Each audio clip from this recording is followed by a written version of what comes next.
The Secrets of Star Trek is brought to you by the StarQuest Production Network and is made possible by our many generous patrons. If you'd like to support the podcast, please visit sqpn.com/give.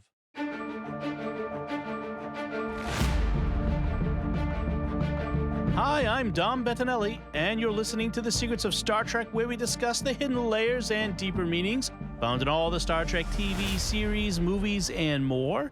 And today we're discussing the penultimate episode of Star Trek Discovery Season 1, called The War Without, The War Within. Joining me here on the panel is Father Cory Stika. Hey, Father. How's it going, Dom? Very well, thanks. Jimmy's got the week off, so it's just going to be you and me talking today, but we'll have plenty to say, I hope. We can do this. Folks, remember to follow The Secrets of Star Trek in Apple Podcasts, Google Podcasts, Spotify, Stitcher, TuneIn, your favorite podcast app, or at the SQPN YouTube channel, where you should also hit the bell to get notifications. I want to take a moment before we begin our discussion to plug another show that's on the StarQuest network. This is a self-serving plug because it's the show I do with my wife, Melanie, called Raising the Bets. It's a show where we bets, my last name's Bettinelli, so we were often called Bet when we were kids. So it's Raising the Bets, and it's a nice little pun on that. Because we're also raising our kids. We have 5 kids, and we have lots of fun. We have homeschool adventures. We go and do fun things. We talk about food and cooking. We talk about books and movies and TV shows. And we also almost always talk about what we got out of the readings for Mass this week and that sort of thing. So give it a listen. If that sounds like something you'd be interested in, give it a try and see what you think. You can find it at sqpn.com/bets. That's BETTS, or wherever you get podcasts from. So let's talk about this. We've been discussing, let me put it that way, discussing the first season of Discovery, episode by episode, even though very early on in the days of Star Trek Discovery, you, me, and Jimmy, we talked about Star Trek Discovery in the first season in chunks. We talked about the first half of the season and the second half of the season. And we've been working our way through the first season. And like I said, we're at the second to last episode.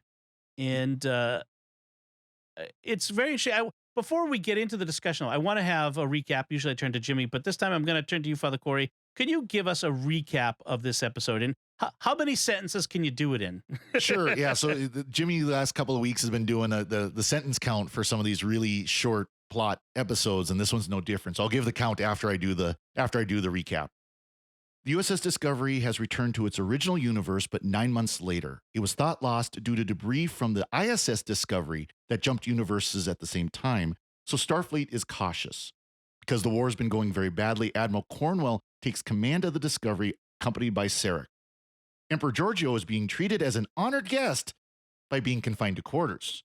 Ash Tyler, on the other hand, is back to himself with Voq's memories and has freedom to roam the ship, but is struggling to recover trust from the crew, especially Michael Burnham. In order to end the war, Georgio shares how she subdued the Klingon Empire by destroying Kronos. Discovery's spore supply was destroyed in the Terran universe, so Lieutenant Stamets grows more on a barren moon to replenish the ship's stockpile. Finally, quote-unquote, Captain Georgio is given command of the Discovery to implement the plan to end the war. I could only get it down to 8 sentences because otherwise I'd get some really nasty run-on sentences. But that shows you how little plot there is in this one as well. Yeah. And to clarify, we recorded this before Lower Decks Season 2 came out. So, we could try to record a few ahead of time so we have some in the queue ready to go in case anything happens. Yes, it is a plot-light, character development heavy episode. Well, it's very much, of course, as you said, Dom, it's the penultimate episode. So this is setting up the final showdown, the final attack on Kronos, the final end of the war. It's the final countdown. Yeah, exactly. Everybody from the 80s going, no, just give me an earworm. No. So the title, let's talk about the title, The War Without, The War Within. And clearly the War Without is the Klingon War, like the war outside that they've returned to from the Mirror Universe. The War Within, it could be several people, but it's, I think most clearly is Ash versus Voq. Yep. That war within this one person. And so it's interesting. I mean, there might be others you could talk about where the war within people who are having internal battles. Well, and it's very much as a person episode. So it's about the people. It's about the characters, Yeah. the main characters, especially Burnham, Tyler, Georgio, Cornwell. And when they show up, they're 9 months late because they some kind of miscalculation or something. I forget what it was. Stevens took a wrong turn somewhere in the mycelial network.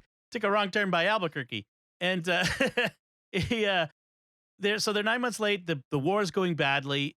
Cornwell shows up, guns ablaze, and they beam on board the Discovery at phaser point because apparently the ISS Discovery had come over, and that was a bad time. Which that's the first time we'd heard that the ISS Discovery switched places with them. I think we kind of figured that it happened, but that's the first time we've heard that it actually did happen, but that they came in and were destroyed instead of surviving. Do mirror universe swaps ever get initiated from the other side? Like the swapping, like we've seen people travel from the mirror universe, like Smiley in Deep Space Nine, but these things where they trade places almost always seem to happen from the regular side. I was gonna say. I mean, I was thinking of the episode of DS9 where O'Brien's counterpart came over to kidnap some of the crew, but kidnap the Defiance plans, if I remember right. Right, I think it was to steal the Defiance plans. But yeah, that wasn't a swap. He didn't swap with Chief O'Brien. He was able to find some way in otherwise. And I can't think of an episode where they initiated the swap, mainly because, of course, you hear from Georgio how the Terran Empire doesn't want anything to do with the Federation. They don't want to come over to our universe. And frankly, our side doesn't want it. Our side doesn't have anything to do with them either. Yeah. Never the twain shall meet. It is interesting to me at one point with Saru and Burnham are having a conversation about why Burnham saved Georgio. And Burnham says right up front, "Yeah, look, I could tell you it was because it was a tactical advantage or her knowledge, but I just did it because I couldn't save Captain Giorgio." Right. And so I didn't want to see that happen again.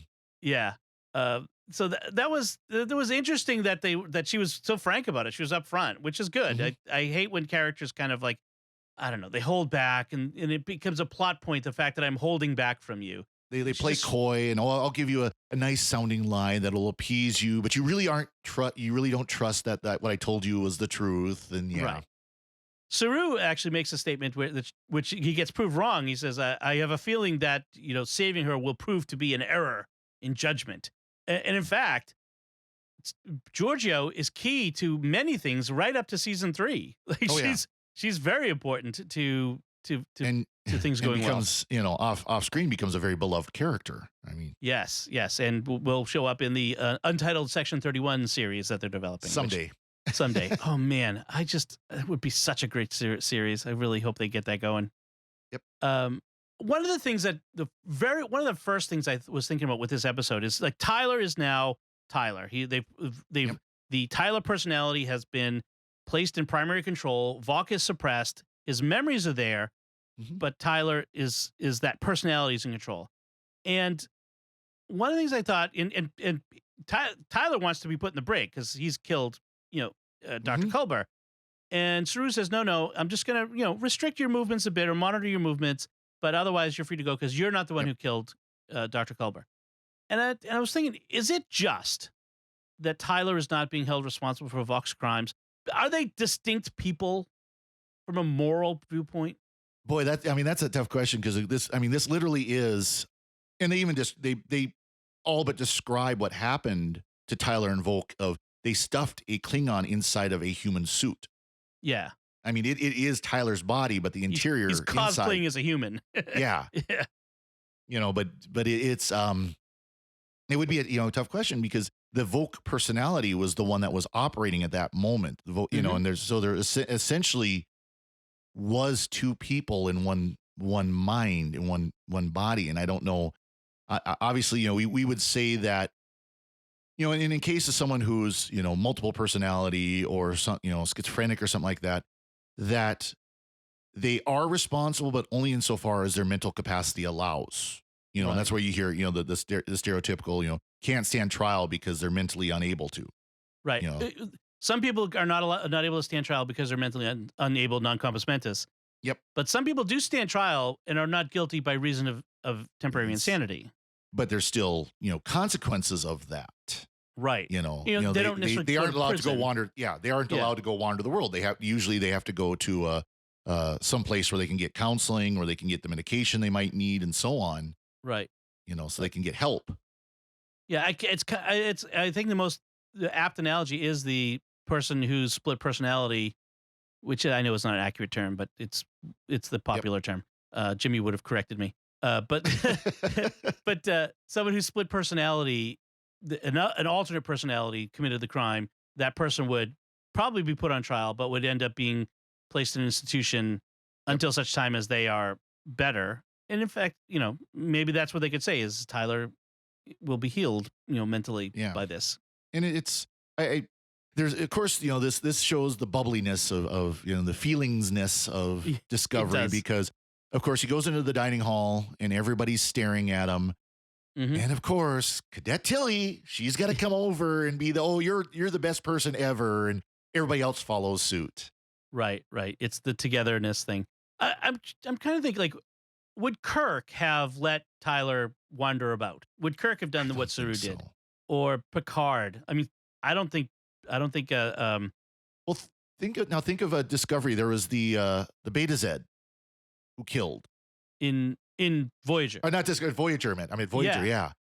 And Janeway, you know, threw him in the brig, and she worked with him to kind of get his mind straight again. But she kept him in the brig. She confined him to quarters essentially. Quarters, but he was getting counseling and that sort of stuff, but he was suffering the consequences of his actions. And he ended up saving the ship. He gave his life to save the ship, but he still was not given freedom. And Tyler was just given a 23rd century Fitbit to make sure they knew where he was at. It looked like a Fitbit just with red lights instead of a screen. I mean, it was hilarious. Yeah. He's got the equivalent of the ankle bracelet, the monitoring bracelet. So it is interesting when Sarek and Cornwell beam aboard. Cornwell, she is so mad about Mira Lorca. Like she is. Oh yeah. She's not like, she blasts like with a face where she blasts his bowl of fortune cookies. Like I should have seen, I should have noticed. I mean, they were close. Obviously, they were romantically involved at one point, and so she's really mad. And it's kind of interesting to see that reaction on her part, and they pretty much conclude that Prime Lorca didn't survive on the other side. He was that regular Prime folk don't survive going to the mirrored universe on their own. Unless your name is Michael Burnham, then of course you're Michael Burnham, right? Of course. One of the interesting plot arc devices that they go through is this idea that the war is going badly for the Federation, but it could be worse because with no leader, no emperor, the Klingon houses are fighting among themselves and against the Federation. So, but for some reason, even though they're divided, the Federation can't make headway against them because the Federation is like a paper tiger or something. I don't know what the deal with Starfleet is here. Yeah, it's of course the way they present it is basically instead of having one front line, they've got 25 or 24, how many ever houses? I think they said 24 houses. Yeah, and that each house was competing with each other to do more damage. And it was whoever did the most, and it got down to Starbase 1, which is we know is 100 AUs, 100 astronomical units from Earth. So 100 times the distance from the sun to the Earth. Which I always thought Starbase 1 was the one that was around the Earth. Well, the whole thing, like we have to get from here to Starbase 1, which is such a long distance. We can't. We need to jump from here to there because it's just too dangerous to travel 1 light year in the heart of the Federation. Like, it's you're a light year from Earth. Like you're basically in the backyard. Like exactly. It was very weird. Like somebody at Star Trek, they have to get Andre Bormanis back so that he can inform them about science. Science people. It drives me a little crazy. Like. Well, this is the same problem that was with the JJ movies that they would warp from Earth to Vulcan in about 30 seconds. Right. Like if if it were really that fast, like everything falls apart. Like all of the tension and drama in the stories falls apart if you could travel that fast. It's the same problem that they introduced into Star Wars too with hyperspace travel. Yeah, it's just not being consistent with where they're at, what, because they when the Discovery first came back to the Prime universe, I thought it sounded like that they had actually came back behind the Klingon front lines. Right. That they were actually in enemy territory. And that's why it's so dangerous, is that, of course, and as Cornwell says, that the Klingons are all over that sector. Yeah. Well, apparently there are no front lines anymore, that the Klingons are everywhere. The way they make it sound. Exactly. And it doesn't have to be that way. You could, you don't have to show the amount of time it takes to travel. Just do it in dialogue. It'll take us 2 days to get there. Then skip ahead. And skip maximum ahead, Brother warp is Maynard. to take this much time, and that's not that hard to say. Yeah. And then, of course, they get to Starbase 1, and it's been taken over by the Klingons, including a big graffiti Klingon symbol on the side of it, which is like, yeah, that sounds about right. I want to see Lower Decks do something where they have Klingons graffitiing on the outside. Oh, that'd be hilarious. Spray paint. So we do get an interesting moment, another character moment in this, where Tyler encounters Stamets in the hallway at one point. They just comes around the corner, he's there. And he has this attempted apology. And Stamets kind of calls him on it. You can see Tyler is like, how do you apologize to someone for accidentally murdering their spouse? Exactly. I mean, it's an interesting character moment. That this encounter. It's still got a lot of the Discovery touchy-feeliness to it, but it's an interesting idea. That he has to encounter these people on a daily basis. Right. That he's betrayed. Well, and Stamets doesn't do the oh, I forgive you. I know it wasn't really you. I know it was Voq. And no, he's like, you ain't going to learn my trust that quickly. You ain't going to earn my forgiveness that quickly. Right. He's not letting him off the hook at all. I mean, who would? It's you could, you can forgive, but that doesn't mean you have to treat them as if nothing bad happened. Right. Forgiveness is not that. Yeah, I always kind of like to joke, we're called to love our neighbor. It doesn't mean we're going to like them. Exactly. Exactly. And it's the same thing with forgiveness. You have to forgive your neighbor, but at the same time, sometimes part of that forgiveness might be saying, and I really don't want anything to do with you anymore because I'm not going to let you put me in that position again. Right. I mean, you see all the time where you abusive domestic relationships where, you can forgive the abuser, but that doesn't mean you have to like them, give them the ability to have any type of contact with you or control over you or anything like that. Right. It's not the same thing. Of course, it would be difficult on something like Discovery where I don't know if, how many hundred some people on the ship at this point, before it goes to the future, it's down to 80 something, if I remember right. But, it's 100 some people on this ship and you're all kind of packed together. Very small community. No wonder why Tyler is going to leave soon. I mean, yeah.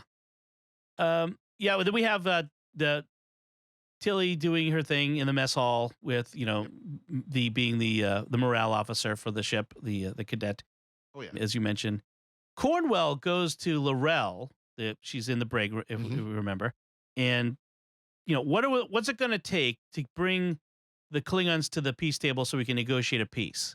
And L'Rell's like, no, that doesn't work the way. You have to utterly defeat Klingons. We don't negotiate peace. We either destroy you or you destroy us. Defeat you or you defeat us. Which is interesting given that changes, obviously. Because at some point, as we saw in Star Trek VI with Gorkon, although some Klingons were not happy with that, obviously. But peace does come at some point without utter defeat. And in fact, we'll see that next episode. Well, and of course, that's where they develop more of the honor codes and things like that of the Klingons, where the reason why the Klingons were willing to come to the peace table was because they viewed the Federation with honor, not with disrespect. That was the one thing that T'Kuvma did was, they're weak. They want to make your culture like theirs instead, things like that. And L'Rell even mentions that in this episode that, you want to make everything homogenous. And Cornwell's like, no, we really don't. We just want peace. Right. Just look at the Federation. It's not homogenous. There's all kinds of cultures and civilizations. So as you mentioned, Georgio is the one who comes up with the idea of how to defeat the Klingons. Her idea is to destroy Kronos.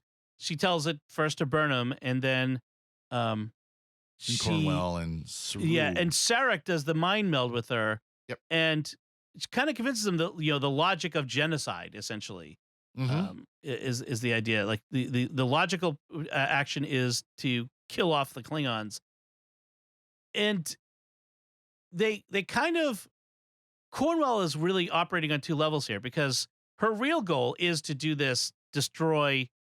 Is it Cornwell who's really in for destroying Kronos, but tells everyone that we're just going to reconnoiter? I forget what that is. Kind of. I mean, obviously it was Georgio kind of held back when she was talking to Burnham about, oh yeah, we attacked Kronos and they gave up because of that. And then I think she later, if I remember right, she later tells Cornwell, no, we basically destroyed the planet. We turned it into a slag heap by the time we were done, that there was nothing left. So I think you're right that because of course we find out, spoiler for the next episode, the final episode is basically to jump Discovery into the planet, into like a big cavern in the middle of the planet, and set off a global thermonuclear bomb or whatever. Right. The equivalent of such, yeah. So the implausibility of this idea that Kronos is hollowed out with caves big enough to have a starship fly around in. Sure, why not? Although they can't get any kind of readings through the dense atmosphere, at least not from a distance. So how they know that is, of course. right. Actually, they do make it clear it comes from Georgio. So that's true. But yeah, this idea that they'll send out probes that can, like, it's hollow enough that you can send probes all over the planet through these caves. Yep. Kind of weird. I mean, I don't know. Cheese planet. Yeah, exactly. For the planet is hollow and I have touched the sky. Another TOS episode title. So Tyler and Burnham have this confrontation, although it's described in the descriptions, the online descriptions, as in his quarters, but I think it's the armory, actually, if I remember correctly. Mm-hmm. But they have this confrontation where he's trying to reconcile with her, and she's basically like, you tried to kill me. I'm not getting over that. So yeah, you better put to rest any hope of us getting back together. But one of the things he says to her in order to, kind of bring about that reconciliation is the only reason he didn't fully activate as a Klingon undercover spy was because Tyler fell in love with her, which is something that the Klingons didn't anticipate. I mean, this Klingon transformation thing that they do is probably the most remarkable technology I think I've seen in all of Star Trek. This ability to completely transform someone to this level.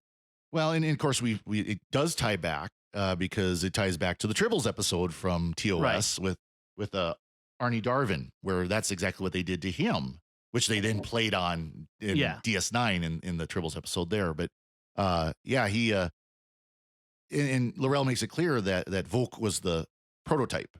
He was the first test case, which eventually was refined for somebody like Arnie Darvin and assumingly others, and there's actually possibilities for other people to show up eventually with that done as well. That's true. I mean, we've seen undercover operatives in other series, like in Picard, we've seen the Romulan posing as a Starfleet Vulcan, that sort of thing. So this is funny. So Cornwell makes this ship-wide announcement. You see these every once in a while in Star Trek, where the captain or somebody gets on the 1MC, that's what the Navy calls it, and makes a ship-wide announcement.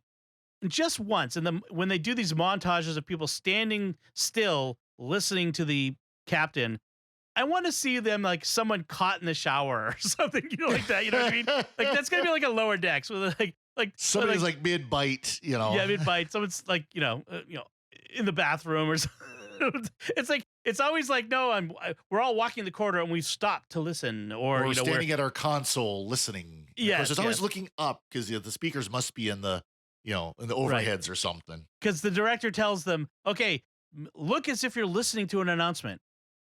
Like, how many people tilt their head when listening to an announcement? But can't keep walking. I mean, we hear announcements at like airports and grocery stores all the time, and we still keep walking and listening to them. Right, yeah. Who's monitoring the engine? The antimatter mix is going to get messed up. So it's just a funny quirk of the shows. And then the ending is we get Cornwell's surprise, which is she unveils Georgio, but she calls it, nope, it's Captain Georgio. She's been alive all this time. We've just kept her hidden, and now she's going to take command of Discovery for this mission. And Saru and Burnham basically are like, Yeah, you could have picked their jaws up off the floor. I mean, it was just like, what? Say yeah. I did like earlier when Burnham and Georgio beamed aboard in the transporter room. Saru turns to the transporter technician and says, You see nothing, you know nothing. Yeah. You are going to keep this quiet on penalty of treason.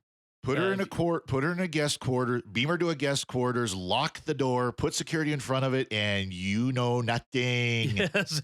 Forget this happened. I mean, he basically almost threatens him with, if it's treason, it might be execution. Just like it's basically threatens him with that. But I thought it was interesting, that surprise at the end, and that Georgio is kind of pulling off this. I'm Captain Georgio. I'm the nice one, right? See, I'm the nice one. Everybody likes me. Yeah, I'm not the imperious emperor that they just came aboard. So I thought that was. I remember first time watching this how much of a what moment that was. Yeah, exactly. At the end. So, and that's and like we said, this is all preamble. This is all getting us ready for the final episode of the season. So, what do you think? Any final notes on this? Couple of things, a couple of where they tried to tie in with previous series, where they mentioned how all knowledge of the Terran universe was buried. It was locked away in Starfleet records. So that would explain why Kirk and company didn't know about it when they ended up there. Yep. And I mean, it was like a one-line thing, but it really did kind of tighten up that bow a little bit, because you could see that there would be something like that would be classified that even a regular ship captain wouldn't even know existed unless he needed to. Right. So that, right. I mean, that was fair enough. They can't even do a callback, though. They cannot do a callback in Discovery. They talk about how no Starfleet officer has set foot on Kronos in over a century. And of course, that's Captain Archer opening, right. Pilot and episode they mention Archer, of Enterprise.